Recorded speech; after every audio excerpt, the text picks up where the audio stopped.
Hi guys, ഇന്ന് ഞാനൊരു കാര്യം ഷെയർ ചെയ്യാൻ വേണ്ടിയിട്ടാണ്. നമ്മുടെ മാങ്ങ ഇല്ലേ, തറവാട്ടിൽ നിന്ന് കുറച്ച് മാങ്ങ കൊടുക്കുന്നതായിരുന്നു.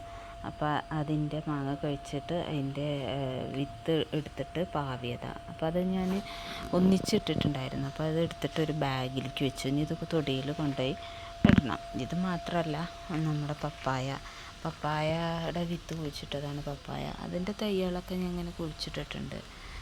പിന്നെ ഇത് സപ്പോർട്ട ഉണ്ട് ഇവിടെ. പിന്നെ അതല്ല, ബീട്രൂട്ട് ഇങ്ങനെ ഉണ്ടാവുമോ എന്നുള്ളത് നിങ്ങളൊന്ന് ഷെയർ ചെയ്യണേ. ഇതാ ബീട്രൂട്ടിൻ്റെ ഇത് വെച്ചത്, അതൊക്കെ മുളച്ചിട്ടുണ്ട്.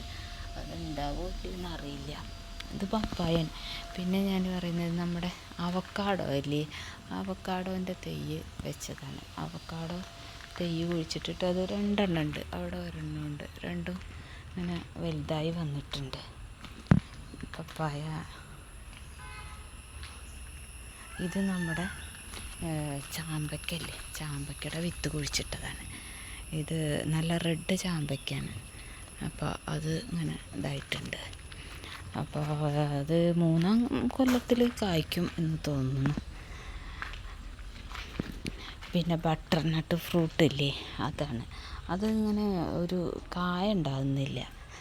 നമ്മുടെ പച്ചമുളക് ഞാൻ ഈ മുളക് വാങ്ങി പൊടിപ്പിക്കുമ്പോൾ അതിൻ്റെ താഴെയുള്ള വിത്ത് ഇങ്ങനെ കുഴിച്ചിട്ടതാണ്. അത് ഇങ്ങനെ അതാ കായ്ക്കാൻ തുടങ്ങിയിട്ടുണ്ട്. ചെറിയ ഓരോന്നായിട്ട് വരുന്നുണ്ട്.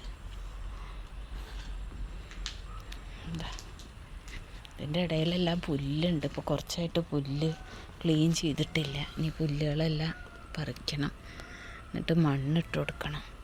ഇത് മത്തൻ്റെയാണ്. മത്തനും ഇങ്ങനെ പോയിട്ടുണ്ട്.